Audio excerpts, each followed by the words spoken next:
शुरू किया सिर उठाना, थोक महंगाई दर 6% के पार, 5 महीने में सबसे ज्यादा। वित्त मंत्री ने कहा जल्द दुरुस्त करेंगे सप्लाई साइड।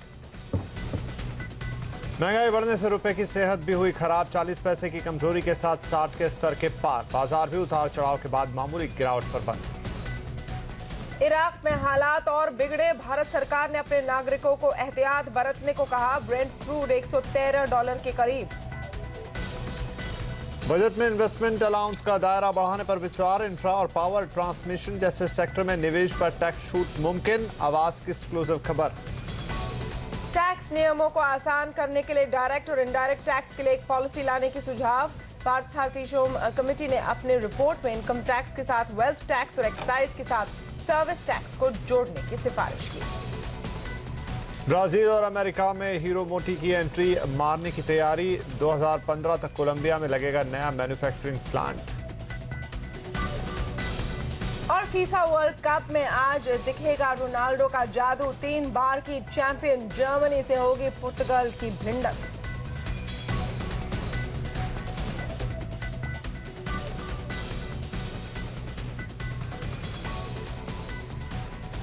नमस्कार, यह है आवाज एट 9 और आपके साथ मैं हूं विपिन भट्ट। मैं हूं तमन्ना इनामदार दत्ता। आइए देखते हैं आज की दूसरी बड़ी खबर। खेल प्रेमियों के लिए एक और बड़ी खुशखबरी। 7 बार के formula 1 champion Michael Schumacher coma से बाहर आए, अस्पताल से मिली छुट्टी। सिर्फ 10 से 20 लाख रुपए में मुंबई और चेन्नई में मिलेंगे घर। सस्ते घर बनाने के कारोबार में उतरी महिंद्रा लाइफस्पेसेस। एंड्रॉइड के बाद विंडोज फोन कंपनियों को कड़ी टक्कर देगा माइक्रोमैक्स। 8.1 विंडोज ऑपरेटिंग सिस्टम में काम करने वाला कैनवस विन W121 किया लॉन्च। कीमत 6,500 से 9,500। और कमोडिटी क्षेत्र में निवेशकों को जागरूक बनाने के लिए CNBC आवाज को मिला इन्वेस्टर्स अवेयरनेस अवार्ड। FMC और CPAI ने किया सम्मानित।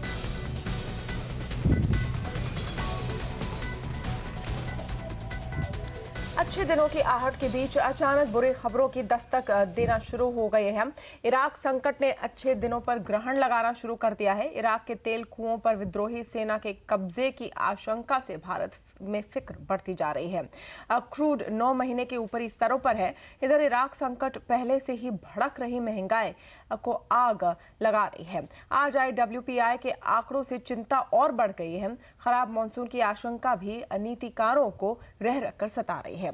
इन तमाम खबरों पर बात करने के लिए हमारे साथ जुड़े हमारे market editor Anil Singhvi, banking editor Pradeep Pandya और हमारी संवाददाता प्रज्ञा सिंह। लेकिन सबसे पहले बात करते हैं महंगाई की। महंगाई के मोर्चे पर सरकार के हाथ से कमान फिर फिसलती नजर आ रही है। रिटेल महंगाई दर में कमजोरी के बाद अब होलसेल महंगाई दर में तेज बढ़त देखने को मिली है। मई की होलसेल महंगाई दर 5 महीने के शिखर पर 6% पर पहुंच गई है। सबसे ज्यादा बढ़ोतरी खाने पीने और मैन्युफैक्चर्ड प्रोडक्ट की महंगाई दर में देखने को मिली है। मई में मैन्युफैक्चर्ड प्रोडक्ट की महंगाई दर 3.25% से बढ़कर 3.5% पर पहुंच गई है। खाने पीने की चीजों की महंगाई दर भी करीब 1% बढ़कर 9.5% तक आ गई है। प्राइमरी आर्टिकल्स की महंगाई दर 7% से बढ़कर 8.5% तक चली गई है। मई में कोर महंगाई दर में भी भारी उछाल देखने को मिला था। महंगाई के मोर्चे पर राहत जल्द मिलेगी, ये भरोसा वित्त मंत्री अरुण जेटली ने दिलाया है। उनके मुताबिक मई में महंगाई दर खाने पीने की चीजें और ईंधन की बढ़ी हुई कीमतों के चलते बढ़ी है। अरुण जेटली के मुताबिक राज्य सरकार को जमाखोरी रोकने के लिए तुरंत कदम उठाने होंगे। वित्त मंत्री ने भरोसा दिलाया कि सरकार ग्रोथ और GDP बढ़ाने के लिए प्रभावी कदम उठाएगी और महंगाई को भी कम करने के लिए कारगर कदम उठाए जाएंगे। और महंगाई में बढ़ोतरी ब्याज दरों में कटौती की उम्मीद को चूर चूर कर सकती है। प्रदीप पांड्या के पास चलते ज्यादा डिटेल्स के लिए। प्रदीप, होलसेल महंगाई दर में तेज उछाल के बाद क्या माने, रिजर्व बैंक के हाथ और बंद गए हैं? जी हाँ, अगर आप देखें तो न केवल मई के जो आंकड़े आ रहे हैं वो एक उछाल दिखाते हैं, बल्कि जो इसके पहले हमने मई की ही रिटेल इन्फ्लेशन देखी थी, उसको देखकर जो उम्मीदें जगी थी कि खाने पीने की चीज़ों के दाम काफ़ी काबू में हैं, अब दरअसल WPI में खाने पीने की चीज़ों के दाम काफ़ी बढ़ते हुए नजर आए हैं। तो वो भी एक थोड़ी निराशा की बात है। पिछले जो आंकड़े थे मार्च के, उनको भी बढ़ाकर 5.7 से 6 कर दिया गया है। तो ये एक और बुरी खबर हम यहाँ पर गिन सकते हैं। कोर महंगाई दर जो है वो भी बढ़ती हुई 4.25% पे पहुंच गई है। चूंकि कोर महंगाई दर इस बात का दरअसल संकेत देती है कि जिस दर पे, जिस महंगाई पे RBI का असर होता है, क्योंकि खाने पीने की चीज़ों पे और और ऑयल पे इसका असर नहीं होता, तो वो दर अगर बढ़ती हुई नजर आ रही है तो ये खासी एक बड़ी चिंता की बात हो सकती है। अगर आप यहाँ पे कुछ पॉजिटिव ढूंढना ही चाहें, हालांकि तो कुछ इकोनॉमिस्ट ये ज़रूर कह रहे हैं कि आप ये समझिए कि कंपनीज की प्राइसिंग पावर लौट रही है, और उस लिहाज से जो IIP के आंकड़े हमने पिछले हफ्ते देखे थे वो शायद वन ऑफ ना हो और आगे चलकर भी इंडस्ट्री में थोड़ा सा सुधार देखने के लिए मिले। हालांकि RBI के रेट काटने के नज़रिए से ये खबर अच्छी नहीं मानी जाएगी। जानकारों के मुताबिक WPI महंगाई दर के आंकड़े अनुमान से कहीं ज्यादा हैं और मैन्युफैक्चरिंग प्रोडक्ट की महंगाई दर बढ़ना सबसे बड़ी चिंता की बात है। मैन्युफैक्चरिंग आइटम्स में बढ़ोतरी जो है वो एक किस्म से चिंता का विषय हो सकती है, मेनली बिकॉज ये जो मैन्युफैक्चरिंग आइटम्स में जो इन्फ्लेशन था वो काफ़ी दिनों से स्थिर था, और अब अगर उसमें बढ़त देखने को मिल रही है तो जाहिर सी बात यह है कि कॉरपोरेट सेक्टर जो है वो काफ़ी दिनों तक डिमांड ना होने की वजह से जो उन्होंने अपने प्राइसेस को रोक रखा था, ग्रेजुअली शायद वो क्षमता अब ख़त्म होती जा रही है। इधर महंगाई के बीच इराक संकट ने मुश्किल और बढ़ा दी है। नाइमेक्स पर क्रूड का दाम $160 और ब्रेंट क्रूड का दाम $113 के करीब बना हुआ है। चलते हैं हमारी सहयोगी प्रज्ञा के पास और डिटेल्स के लिए। प्रज्ञा, ₹60 के पास चला गया है, कैसे महंगाई की आग और भड़क सकती है? बिल्कुल, जैसा कि आपने बताया, कच्चा तेल सबसे पहले इस पे फोकस करेंगे। इराक संकट की वजह से हमने देखा है कि जो क्रूड के प्राइसेस हैं वो आसमान छू रहे हैं, जो अपने आप में एक बहुत बड़ा कंसर्न है। अगर हम नाइमेक्स क्रूड की बात करें तो ऑलमोस्ट $160 के पास इसकी कीमतें बनी हुई हैं। वहीं घरेलू बाजार में 6400 का जो अहम स्तर था वो ब्रीच हो चुका है। अगर हम पिछले हफ्ते की बात करें तो इंटरनेशनल मार्केट्स में 4.5% का यहाँ पे इजाफा देखने को मिला है क्रूड प्राइसेस में। वहीं घरेलू बाजार में जो सिनेरियो है वो और भी ज़्यादा ख़राब है, क्योंकि ऑलमोस्ट 5.5% तक की हमें बढ़ोतरी देखने को मिली है। यहाँ पे और भी ज़्यादा चिंताजनक ये पूरी स्थिति इसलिए हो जाती है क्योंकि हम लोग 75 to 80% क्रूड का इंपोर्ट करते हैं, यानी इससे महंगाई को काफ़ी ज़्यादा हवा मिल सकती है। जानकार ये भी बता रहे हैं कि शायद ये जो पूरी समस्या है, जो संकट है इराक का, वो जल्द से जल्द हल नहीं होगा, और इसीलिए अभी और भी ज़्यादा कंसर्न्स है कि यहाँ से और भी ज़्यादा महंगाई सर उठा सकती है, क्रूड और भी ज्यादा महंगा हो सकता है। जो दूसरा फैक्टर बहुत ज्यादा कंसर्न्स पैदा कर रहा है वो है रुपया। लगातार इसमें हम देख रहे हैं गिरावट बढ़ती ही जा रही है। आज डॉलर के मुकाबले रुपया 1.5 महीने के निचले स्तर पे बंद हुआ है, जो अगेन एक बहुत बड़ी चिंता की बात है। साथ ही साथ अगर हम पिछले हफ्ते की भी बात करें तो लगातार हमने गिरावट के सेशंस ही आते हुए देखे हैं। डॉलर की डिमांड बढ़ रही है इराक संकट की वजह से। इस वजह से हमने देखा है रुपए में काफ़ी ज़्यादा कमज़ोरी देखने को मिल रही है। साथ ही साथ जो WPI के आज निराश करने वाले आंकड़े आए हैं उसकी वजह से भी रुपए पे एक बड़ा इम्पैक्ट देखने को मिला है। और रुपया जैसे जैसे कमज़ोर हो रहा है वैसे वैसे जो हम इम्पोर्ट करते हैं चीज़ें वो बहुत ज़्यादा महंगी होती जा रही हैं, जैसे क्रूड। उसके अलावा हम खाने के तेल का इम्पोर्ट करते हैं, हम दलहन का इम्पोर्ट करते हैं, ये सारी चीज़ें बहुत महंगी हो रही हैं। तो अगर ये इराक का संकट और गहराता है और अगर इकोनॉमिक सिनेरियो अच्छा नहीं होता है तो डेफिनेटली यहाँ से और महंगाई ऊपर की तरफ जा सकती है। जी चलिए, तो इधर बढ़ती हुई महंगाई और इराक संकट के दबाव में आज बाजार में मुनाफा वसूली दिखी। बाजार के आज के उतार चढ़ाव को और डिटेल में समझते हैं अपने मार्केट रेटर अनिल सिंह से। अनिल जी, कैसा रहा आज बाजार का हाल?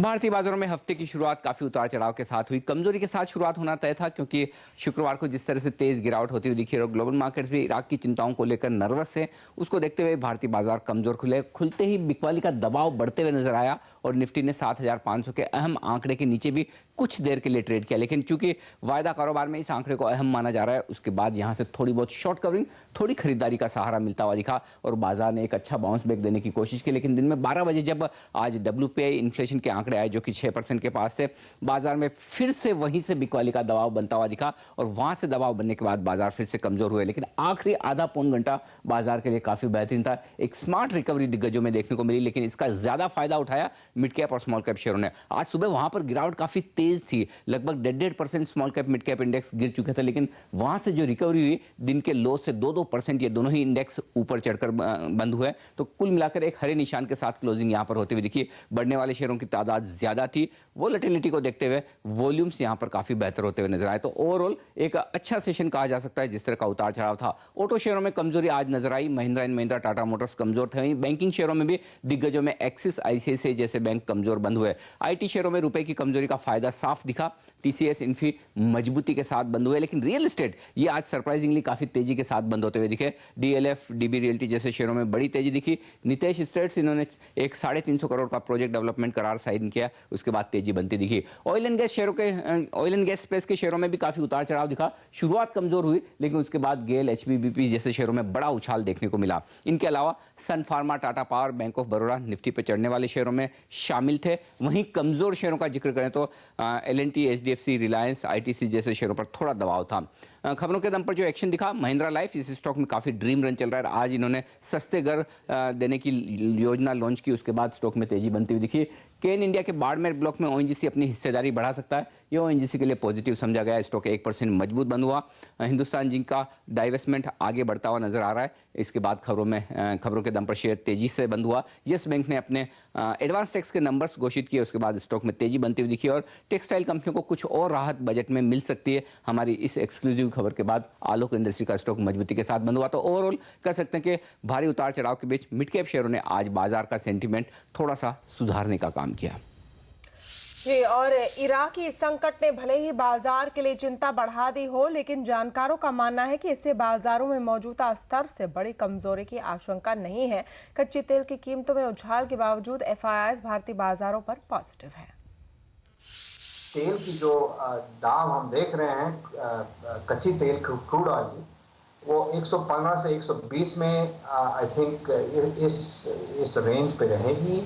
और इससे भारतीय बाजार में थोड़े से असर पड़ेगी। और ये तो सही है कि विदेशी निवेशक भारत के मार्केट पे बहुत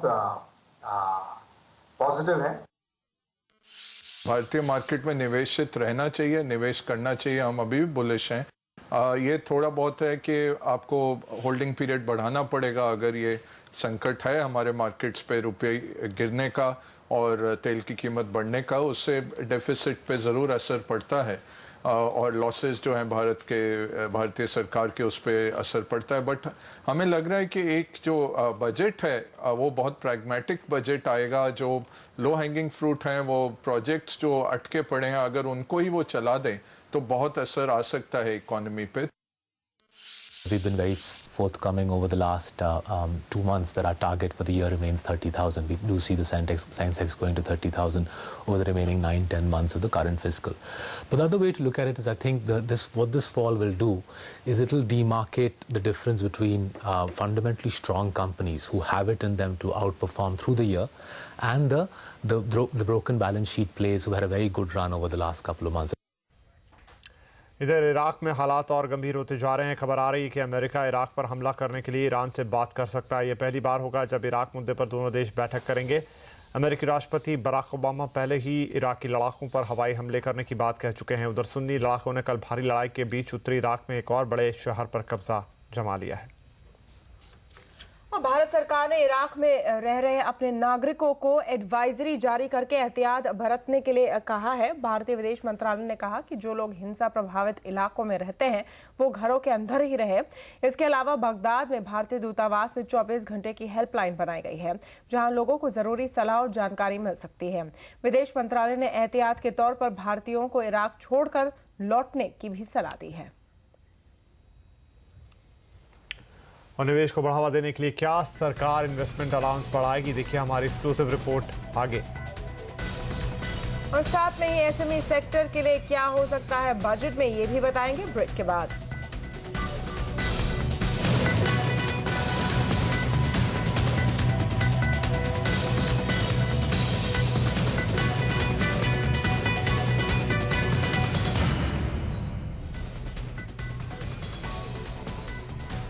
टैक्स नियमों को आसान करने के लिए पारसारथी सोम कमेटी ने अपनी रिपोर्ट सौंप दी है। इस रिपोर्ट में डायरेक्ट और इनडायरेक्ट टैक्स के लिए पॉलिसी लाने का सुझाव दिया गया है। साथ ही इनकम टैक्स के साथ साथ वेल्थ टैक्स और एक्साइज के साथ सर्विस टैक्स को जोड़ने की सिफारिश की गई है।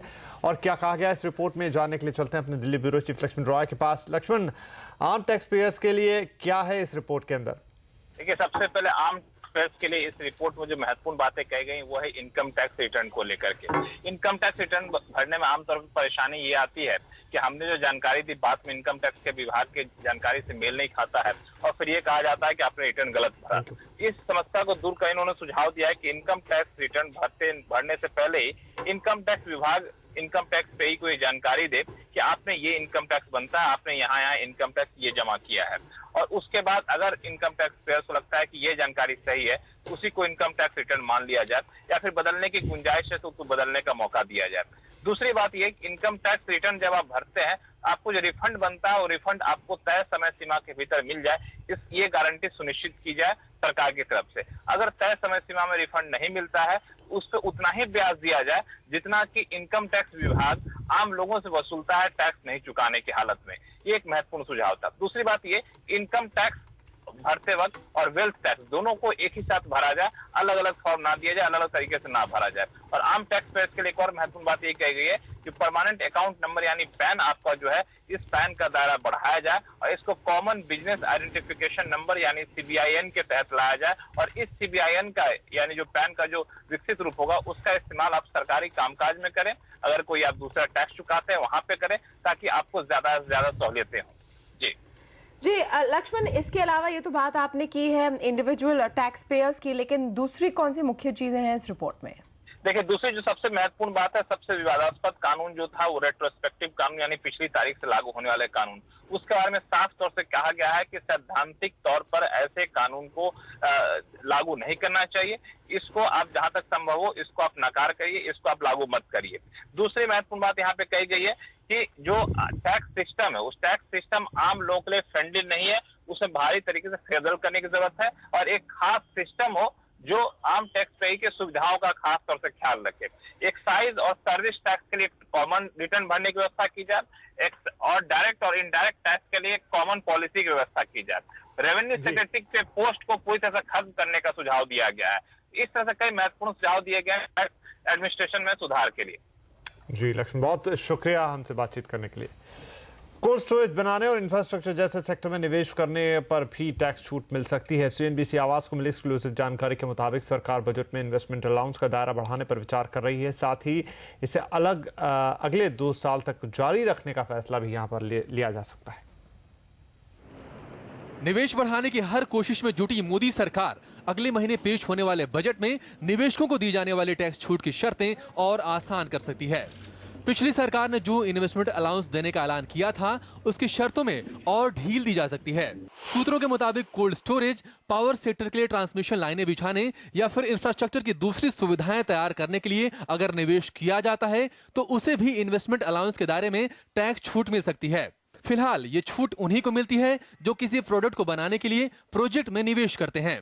इतना ही नहीं, निवेश की मियाद जो अगले साल 31 मार्च को खत्म हो रही है उसे 2 साल बढ़ाकर 31 मार्च 2017 किया जा सकता है।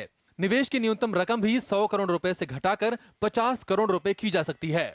न सिर्फ सरकार बल्कि इंडस्ट्री को भी भरोसा है कि अगर इस स्कीम का दायरा बढ़ाया जाता है तो निवेश की रफ्तार तेज होगी। इतना ही नहीं, छोटे और मझोले उद्योगों को लेकर निवेशकों का आकर्षण बढ़ेगा। यही वजह है कि इस स्कीम में ढील के ऐलान की संभावना बजट में काफी ज्यादा बढ़ गई है। हालांकि इंडस्ट्री तो ये भी चाहती है कि कंप्यूटर और कंप्यूटर सॉफ्टवेयर के खरीद पर किए जाने वाले निवेश को भी इसके दायरे में लाया जाए।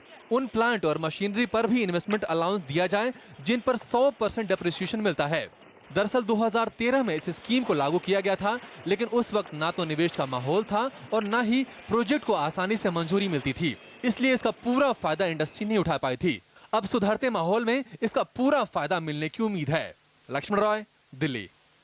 और देश की सबसे बड़ी two wheeler manufacturing company hero MotoCorp की नजर अंतर्राष्ट्रीय बाजारों पर टिकी है। अपने विदेशी कारोबार को बढ़ाने के लिए कंपनी दक्षिण और उत्तरी अमेरिका में पकड़ जमाने की योजना बना रही है। हीरो मोटोकॉर्प के एमडी और सीईओ पवन मुंजाल ने CNBC TV 18 से खास बातचीत में बताया कि कंपनी कोलंबिया में नया मैन्युफैक्चरिंग प्लांट लगाएगी। इसके साथ ही कंपनी ब्राजील और उत्तरी अमेरिका में भी जोरदार एंट्री की तैयारी में है।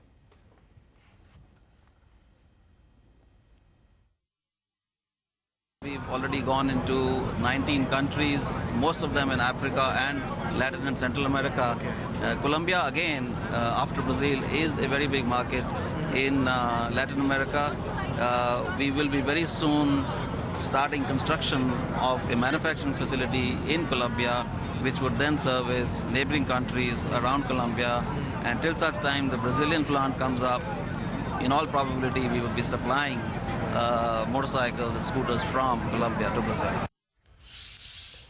केन इंडिया ने राजस्थान के बाड़मेर ऑयल फील्ड के लीज की अवधि 10 साल तक बढ़ाने के लिए सरकार की मंजूरी मांगी है। कंपनी चाहती है कि ऑयल फील्ड की लीज 2030 तक बढ़ा दी जाए। सूत्रों के मुताबिक Cairn India director general of hydrocarbon से पिछले हफ्ते ही इसके लिए कह चुकी थी कि लीज की अवधि बढ़ाने का अधिकार उसे जॉइंट वेंचर में 30% की हिस्सेदारी के पास नहीं बल्कि उसके पास है। सूत्रों का यह भी कहना है कि ऑयल के बाद केन इंडिया राजस्थान में गैस कारोबार पर फोकस बढ़ाने वाली है। केन ने राजस्थान फील्ड में गैस पाइपलाइन और गैस टर्मिनल के लिए टेंडर भी जारी कर दिया है।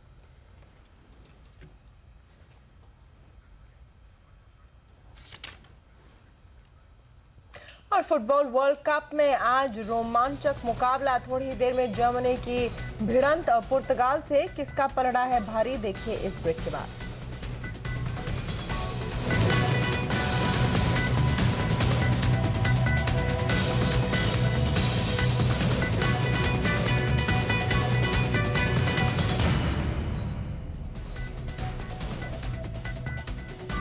बात फुटबॉल वर्ल्ड कप के फीवर की। इस वक्त पूरी दुनिया में फुटबॉल वर्ल्ड कप का खुमार छाया है। आज फीवर कुछ ज़्यादा ही चढ़ेगा क्योंकि थोड़ी देर में जर्मनी की भिड़ंत होगी पुर्तगाल से और मैदान में उतरेंगे क्रिस्टियानो रोनाल्डो। फुटबॉल फीवर के अपडेट्स के साथ हमारे साथ जुड़ रहे हैं हमारे सहयोगी अभिषेक सत्यव्रतम।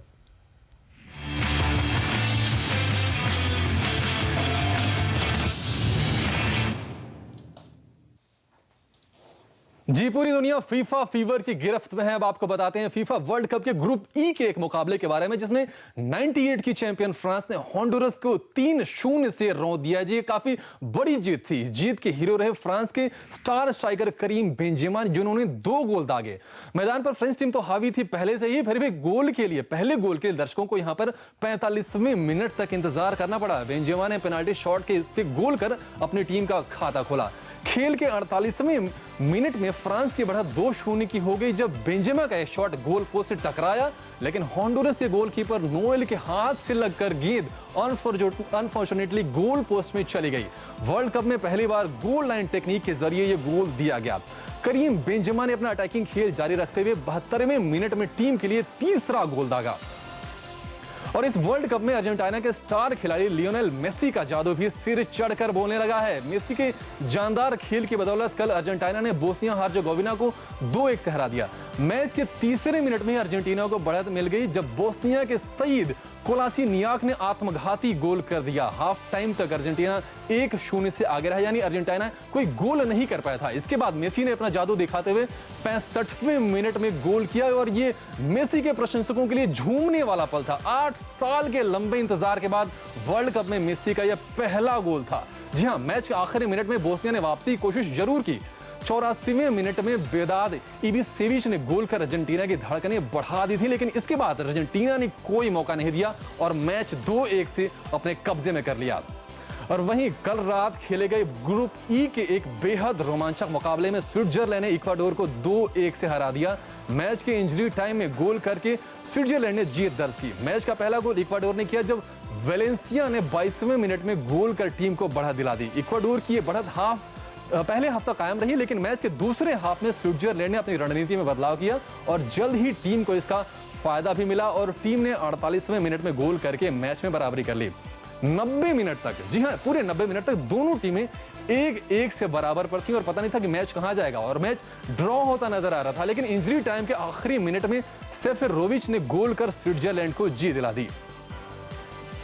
और फीफा वर्ल्ड कप में आज रात क्रिस्टियानो रोनाल्डो का जादू देखने को मिलेगा। जी हां, रात 9:30 बजे से शुरू होने वाले जर्मनी और पुर्तगाल के हाई वोल्टेज मैच का सभी दीवाने, सभी फैंस फुटबॉल के बेसब्री से इंतजार कर रहे हैं। ग्रुप जी के इस मैच में 3 बार की चैंपियन जर्मनी का पलड़ा भारी है, फिर भी उसके लिए पुर्तगाल के कप्तान रोनाल्डो को रोकना आसान कतई नहीं होने वाला है। फेस ऑफ की बात करें, यानी आमने सामने की बात करें कि जब दोनों टीमें आमने सामने आई हैं तो उसमें जर्मनी का पलड़ा जरूर यहां भारी रहा है। 17 मैचों में जर्मनी ने 9 जीते हैं, जबकि पुर्तगाल 5 बार जीत हासिल करने में कामयाब हुई है। वहीं 3 मैच ड्रॉ रहे हैं। हालांकि आपको याद रखना चाहिए कि 2006 के वर्ल्ड कप और पिछले 2 यूरो कप के मैचों में भी जीत का स्वाद जर्मन टीम नहीं चखा है। आज रात 2 और मैच खेले जाने हैं। ग्रुप एफ में रात 12:30 बजे ईरान की टक्कर होगी नाइजीरिया से, जबकि रात 3:30 बजे ग्रुप जी के एक मैच में अफ्रीकी टीम घाना की भिड़ंत होगी अमेरिका से। तो जर्मनी और पुर्तगाल के मैच के लिए फुटबॉल फैंस बेकरार हैं और जल्दी से शुरू होते देखना चाहते हैं। बेकरारी इसलिए भी बढ़ गई है क्योंकि इस मैच में दुनिया के सबसे अमीर खिलाड़ी और स्टार स्ट्राइकर क्रिस्टियानो रोनाल्डो का जलवा दिखेगा। कहा तो यहां तक जा रहा है कि यह मैच पुर्तगाल वर्सेस जर्मनी नहीं बल्कि रोनाल्डो वर्सेस जर्मनी है। 29 साल के रोनाल्डो फिलहाल स्पेन के खिलाफ रियल मैड्रिड के लिए खेलते हैं। दुनिया क्यों रोनाल्डो की दीवानी है, इसका अंदाजा आप इसी बात से लगा सकते हैं कि रियल मैड्रिड के लिए उन्होंने 221 मैचों में कुल 230 गोल किए हैं। वहीं पुर्तगाल के लिए भी रोनाल्डो ने सबसे ज्यादा 49 गोल किए हैं। जी हां, 49 गोल, और अगर इस मैच में वो गोल करते हैं तो 50वां गोल होगा, जो किसी भी खिलाड़ी के लिए काफी बड़ी उपलब्धि होती है। पूरे प्रोफेशनल करियर की बात करें तो रोनाल्डो ने 400 से ज्यादा गोल किए हैं। इससे आप अंदाजा लगा सकते हैं कि किस कद के खिलाड़ी रोनाल्डो हैं। पुर्तगाल की टीम में वैसे तो राउल मिरेलेस, नानी, हेडर पोस्टेगा और रिकार्डो कोस्टा जैसे अनुभवी खिलाड़ी हैं, लेकिन रोनाल्डो के करिश्माई खेल के चलते टीम का खेल वन मैन शो हो जाता है। वहीं जर्मनी की टीम में भी एक खिलाड़ी ऐसा है जिसने काफी नाम कमाया है। जी हां, हम बात कर रहे हैं मिरोस्लाव क्लोज की। 36 साल के क्लोज जर्मनी के स्टार स्ट्राइकर हैं और 14 गोल के साथ फुटबॉल वर्ल्ड कप के इतिहास में सबसे ज्यादा गोल करने के मामले में सिर्फ ब्राजील के रोनाल्डो से सिर्फ 1 गोल पीछे हैं। 2006 के वर्ल्ड कप में 5 गोल करके क्लोज ने गोल्डन बूट का खिताब भी जीता था। यानी ये वर्ल्ड कप क्लोज उनकी टीम जर्मनी के साथ साथ उनके फैंस के लिए भी काफी खास है। क्लोज पर जर्मनी की उम्मीदों का दारोमदार होगा क्योंकि जर्मन कोच जोआकिम लोव के पास उनके रूप में एक मात्र स्ट्राइकर है। जर्मन टीम में थॉमस म्यूलर और फिलिप लाम से भी जोरदार खेल की उम्मीद है।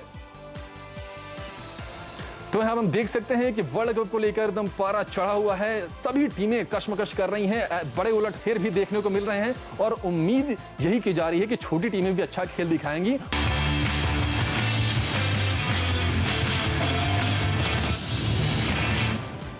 खेल प्रेमियों के लिए अच्छी खबर है। 7 बार के फॉर्मूला 1 चैंपियन जर्मनी के माइकल शूमाकर कोमा से बाहर आ गए हैं। शूमाकर को अस्पताल से छुट्टी भी दे दी गई है। पिछले साल 29 दिसंबर को फ्रेंच एल्प्स में स्कीइंग के दौरान शूमाकर को चोट लग गई थी, जिसके बाद वो कोमा में चले गए थे। फ्रांस के ही ग्रेनोबेल के अस्पताल में उनका इलाज चल रहा था। 45 साल के शूमाकर फ्रांस में स्कीइंग के दौरान हादसे के शिकार हो गए थे और बाद में कोमा में चले गए थे। फिलहाल उन्हें स्विट्जरलैंड के एक अस्पताल में शिफ्ट किया गया है। और एसएमई सेक्टर के लिए क्या हो सकता है बजट में, ये बात करेंगे आगे। और भारत भूटान रिश्तों में मिठास बढ़ाने मोदी पहुंचे थिम्पू। पूरी खबर देखिए इस ब्रेक के बाद।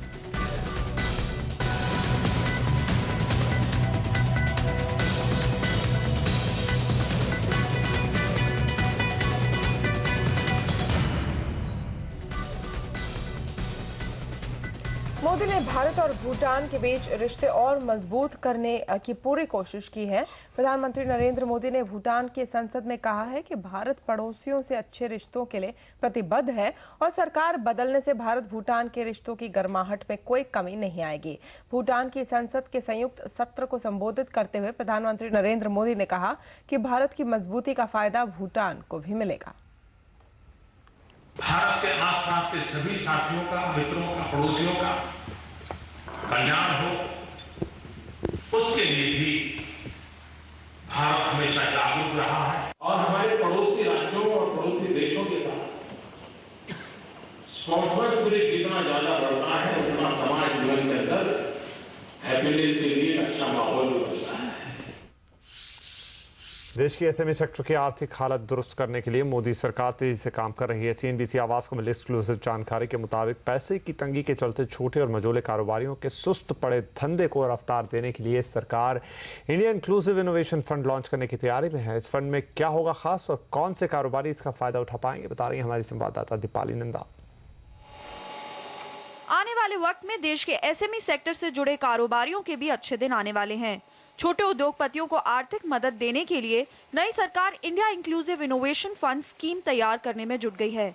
इस स्कीम के जरिए उन उद्योगपतियों की मदद की जाएगी जो खास तौर पर सोशल सेक्टर के लिए काम कर रहे हैं, जैसे स्वास्थ्य, खाद्य एवं पोषण, ऊर्जा, जल और साफ सफाई। इस स्कीम के लिए पहले चरण में सरकार असेट मैनेजमेंट कंपनी के जरिए 500 करोड़ रुपए का फंड जुटाएगी। इस फंड में 100 करोड़ रुपए की इक्विटी सरकार की ओर से, जबकि 400 करोड़ रुपए का फंड विदेशी बैंकों और दूसरे वित्तीय संस्थाओं से जुटाया जाएगा। इस स्कीम के तहत दावेदार कंपनी को फंड की कुल राशि का 15% से ज्यादा की आर्थिक मदद नहीं मिलेगी। इस योजना के तहत बनाई जाने वाली एसेट मैनेजमेंट कंपनी शुरुआती चरण में सिर्फ 5 सालों के लिए ही होगी। इसके अलावा इस सरकारी फंड का फायदा उठाने वाली कंपनी को खुद को एसएमई एक्सचेंज में भी लिस्ट कराना जरूरी होगा। लिस्टिंग के बाद एसेट मैनेजमेंट कंपनी उस एसएमई में अपनी हिस्सेदारी बेचकर फायदा कमा सकती है। इस योजना का फायदा स्टार्टअप्स भी उठा पाएंगे। 500 करोड़ रुपए के फंड में से 250 करोड़ का फंड स्टार्टअप्स के लिए ही रखा जाएगा। कारोबारियों का मानना है कि इस तरह की पहल से उन्हें पैसा जुटाने में आसानी होगी। स्टार्टअप शुरू करने के लिए अगर धन के लिए हमें कोलैटरल नहीं मिलता, कोलैटरल चाहिए होता है, बैंक्स बोलते हैं रेट ऑफ इंटरेस्ट बहुत हाई होता है, तो अगर लो रेट ऑफ इंटरेस्ट पे और with very little collateral equity मिल जाए, it will be a very good step for the Indian social sector. फिलहाल इस पूरे मसौदे को मार्केट रेगुलेटर सेबी के पास अंतिम मुहर के लिए भेजा गया है। नरेंद्र मोदी सरकार की कोशिश है कि जल्द सभी औपचारिकताएं पूरी करने के बाद आने वाले बजट में इस स्कीम की घोषणा करके छोटे मझोले उद्योगपतियों को तोहफा दिया जाए। दीपाली नंदा, दिल्ली। जैसे जैसे महाराष्ट्र में विधानसभा चुनाव नजदीक आ रहे हैं, वैसे ऐसे राज्य में एलबीटी यानी लोकल बॉडी टैक्स का मुद्दा गर्म होता जा रहा है। महाराष्ट्र के व्यापारी संगठनों ने सरकार की तरफ से दिए गए एलबीटी के विकल्पों को खारिज कर दिया है। यही नहीं, मौजूदा सरकार के बहिष्कार की चेतावनी भी दी है। व्यापारियों का ये आक्रोश नया नहीं है। लोकल बॉडी टैक्स को लेकर महाराष्ट्र के व्यापारी करीब 16 महीनों से आंदोलन कर रहे हैं, कभी सड़क पर उतरकर तो कभी सरकार के सामने खुलकर अपनी बात कहकर। अब तक इस मुद्दे पर चुप बैठे महाराष्ट्र के मुख्यमंत्री पृथ्वीराज चव्हाण विधानसभा चुनाव को देखकर सक्रिय तो हो गए हैं, लेकिन शायद अब बहुत देर हो गई है। मुख्यमंत्री ने एलबीटी को लेकर व्यापारियों के सामने 3 विकल्प सुझाए, जिसे व्यापारियों ने खारिज कर दिया है। व्यापारियों का कहना है कि सरकार के तीनों विकल्प हास्यास्पद है। अगर वैट में ही लगाया जाए तो वैट वाले उसे असेस करेंगे, लेकिन एक प्रणाली दूसरी जगह जाए उससे कोई फर्क नहीं पड़ता, तो हमें ऐसी बात नहीं मंजूर। एलबीटी के मुद्दे पर अब इंडस्ट्री चेंबर भी ट्रेडर्स के साथ हो गई है। इंडस्ट्री के मुताबिक एलबीटी का खामियाजा न सिर्फ व्यापारी भुगत रहा है, बल्कि छोटे और लघु उद्योग को भी काफी परेशानी उठानी पड़ रही है। चीफ मिनिस्टर ने बताया कि इसके लिए हम लोग कमेटी बनाएंगे और उसके लिए हम कुछ सॉल्यूशन निकालेंगे, बट अनफॉर्चुनेटली वो कमेटी कभी उन लोग ने बुलाई नहीं, यानी government was not sincere of taking any action and they don't want to act on this, that's what we felt. So industry को भी अभी जो दिक्कतें हैं, स्पेशली करप्शन, इसमें सिंप्लिसिटी नहीं है, इसमें यूनिफॉर्मिटी नहीं है, इसमें ट्रांसपेरेंसी नहीं है। एलबीटी को लेकर मुख्यमंत्री ने कहा है कि वो जल्द ही इस मुद्दे को सुलझाएंगे, लेकिन ट्रेडर्स को अब मौजूदा सरकार से कोई उम्मीद नहीं है। उन्होंने साफ कर दिया है कि जिस तरह लोकसभा चुनाव में कांग्रेस सरकार को मुंह की खानी पड़ी है, उसे देखकर लगता है कि आने वाले विधानसभा चुनाव में भी स्थिति मौजूदा सरकार के पक्ष में नहीं होगी। श्रीमी चौधरी, मुंबई। सस्ते मकान बनाने के लिए निकली है महिंद्रा। क्या है ये योजना, देखिए हमारे खास पेशकश ब्रेक के बाद।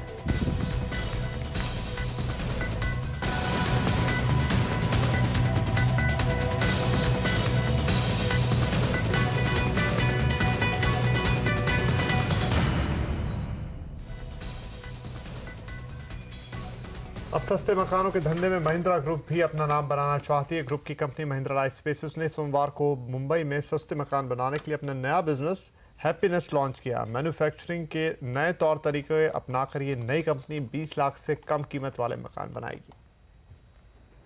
हमारे प्रधानमंत्री के जो विजन है कि हर एक परिवार को एक घर मिले, तो सिर्फ ऐसे ही प्रोजेक्ट्स के ज़रिए वो विजन हकीकत बन जाएगी।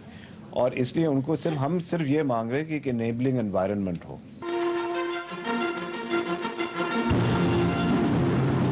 कुछ इसे परफेक्ट टाइमिंग कहेंगे, लेकिन आनंद महिंद्रा का कहना है कि कंपनी पिछले 1.5-2 सालों से अपने सस्ते मकानों के बिजनेस हैप्पी नेस्ट की बारीकियों पर काम कर रही थी।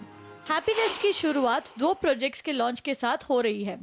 पहला प्रोजेक्ट जुलाई में चेन्नई के अवड़ी में लॉन्च होगा और दूसरा अगस्त में मुंबई के पास बोईसर में लॉन्च होगा। दोनों ही प्रोजेक्ट में 20 लाख रुपए से कम कीमत के 400 स्क्वायर फीट तक के मकान बनेंगे। इस प्रोजेक्ट में 2200 मकान 2 फेज में बनेंगे, जिसमें 2 साल का वक्त लगेगा। 18 महीने में पहले फेज का पोजीशन दिया जाएगा।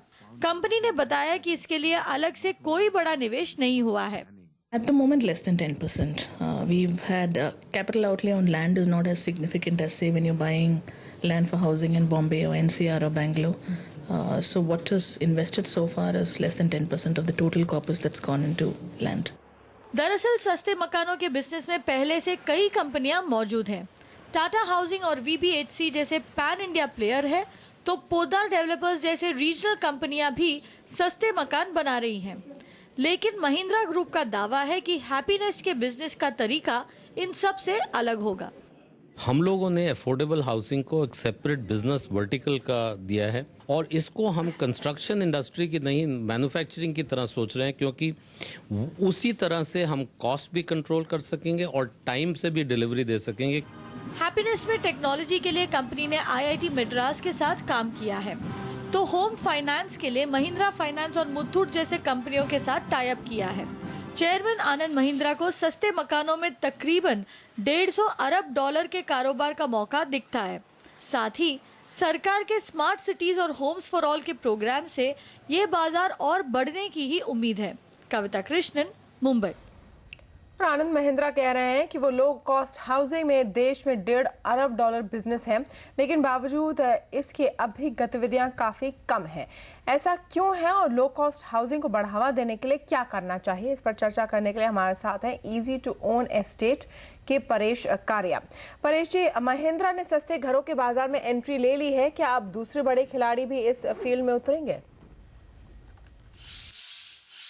नहीं, बिल्कुल ये बहुत ही अच्छी बात है कि बड़े कॉर्पोरेट्स जैसे कि महिंद्रा ये अफोर्डेबल हाउसिंग सेगमेंट के अंदर एंटर कर रहे हैं। जैसे हमने देखा है कि ये एक सेगमेंट है जहाँ पे काफ़ी डिमांड है, जहाँ पे काफ़ी अनमेट रिक्वायरमेंट है। अभी तक हमने देखा था ज़्यादा करके डेवलपर्स बड़े बड़े मकान बना रहे थे और प्रॉफिट पे ओरिएंटेड है। यहाँ पे ये जो एक सेगमेंट की नीड है ये फुलफ़िल करने के लिए ये कंपनी आई है, ये बहुत ही अच्छी बात है और हमें लगता है कि इन्हें सपोर्ट भी काफ़ी मिलेगा। ये गवर्नमेंट का भी इनिशिएटिव है जो कि सबको घर प्रोवाइड करे, तो खास करके जब ऐसे बड़े कॉर्पोरेट्स आते हैं तो उन्हें फाइनेंसिंग का भी रिक्वायरमेंट FDI होती है या बैंक से फाइनेंस से भी काफ़ी मिलता है।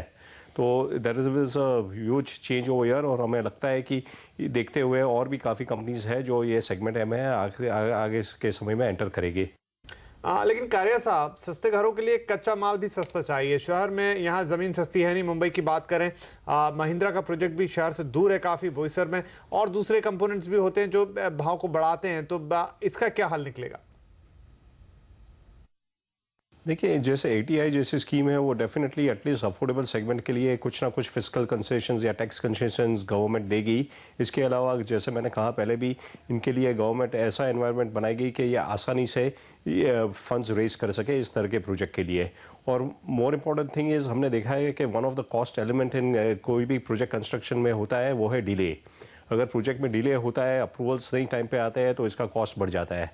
और ये पर्टिकुलर अफोर्डेबल हाउसिंग के प्रोजेक्ट के लिए बहुत ही क्रिटिकल है कि ये टाइमली एग्जीक्यूट करे और इसके लिए गवर्नमेंट की पॉलिसीज़ की रहना और क्लियरेंसेस का अप्रूवल देना वो बहुत ही ज़रूरी है।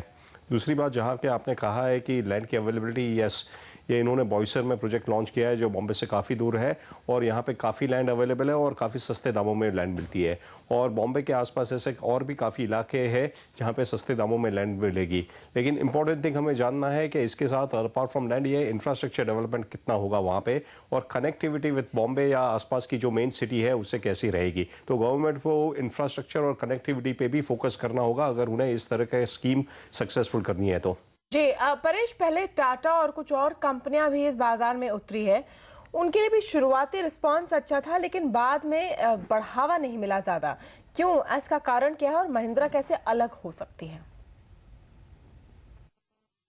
नहीं, तो आपने बिल्कुल सही कहा। जब टाटा ने ग्रुप ने 5 साल पहले ये प्रोजेक्ट अनाउंस किया था न्यू हेवन करके बोईसर में, तो काफ़ी हल्ला मच गया था मार्केट में। वो लोगों ने 5 लाख पे प्रोजेक्ट हाउसेज ऑफर करने का ऑफर किया था, लेकिन कुछ दिक्कतें आई है प्रोजेक्ट में। उन्हें अप्रूवल्स मिलने में, एनवायरनमेंट मिनिस्ट्री की अप्रूवल मिलने में डिले हो गई है थी, जिसके कारण ये प्रोजेक्ट काफ़ी डिले हो गया था एंड इट वाज नॉट आज सक्सेसफुल जितना एंटिसिपेट किया गया था। इसीलिए यहाँ गवर्नमेंट का रोल अप्रूवल्स में काफ़ी इंपॉर्टेंट है।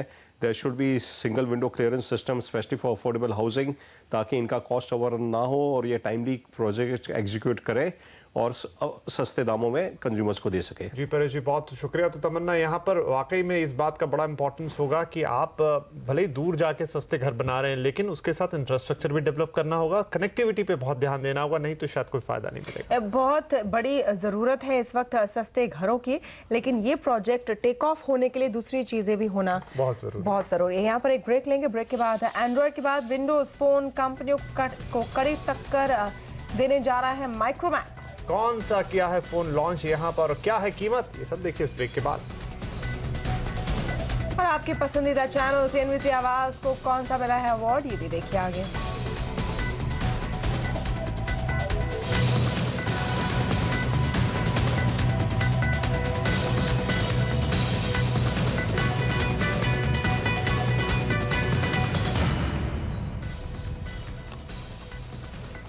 इकोनॉमी के अच्छे दिन जल्द आएंगे, ये तो मोदी सरकार बार बार दोहरा रही है, लेकिन उसे उठाने के लिए क्या कारगर कदम लेने पड़ेंगे, इसी पर जाने माने अर्थशास्त्री विवेक देबरॉय ने किताब लिखी है।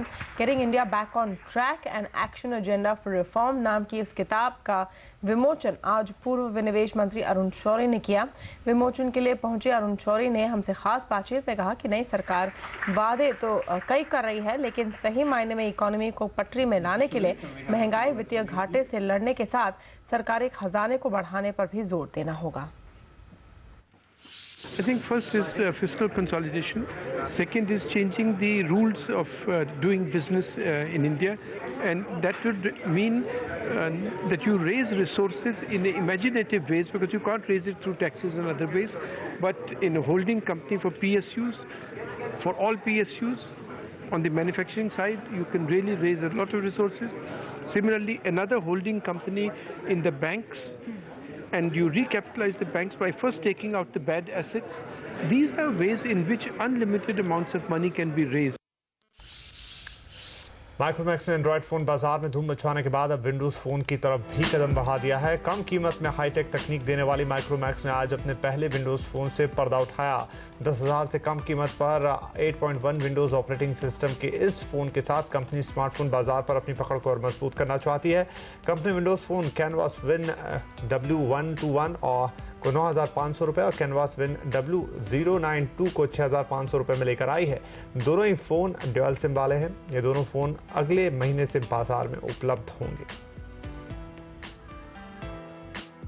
Today being the first cell phone manufacturer which is of domestic repute to have come with an alternate operating system and devices is again a salutation to our capabilities and offering choice to our consumers.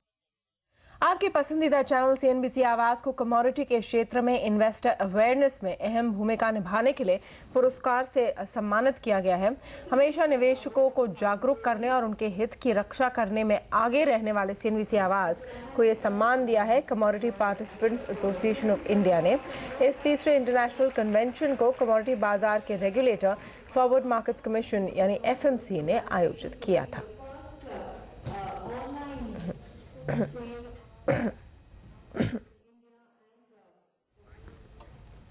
आमतौर पर corporates board room और files में ही व्यस्त दिखते हैं, लेकिन एक समारोह में L&T फाइनेंस होल्डिंग के चेयरमैन व्यायाम देवस्थली बिल्कुल रॉकस्टार के वाले अंदाज में दिखे।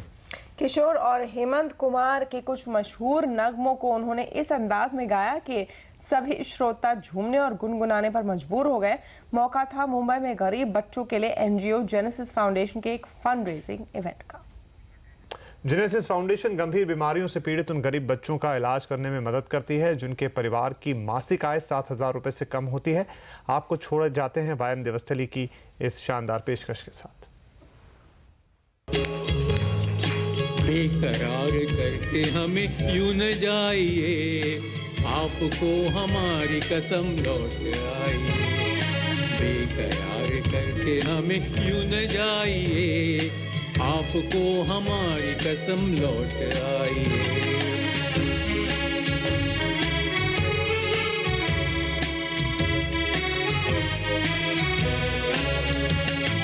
देखिए वो काली काली बदलियां, जुल्फ की घटा चुरा न ले कहीं, चोरी चोरी आके शोक बिजलियां, आपकी अदा चुरा न ले कहीं। यूं कदम अकेले न आगे बढ़ाइए, आपको हमारी कसम लौट आइए। बेकरार करके हमें यूं न जाइए, आपको हमारी कसम लौट आइए।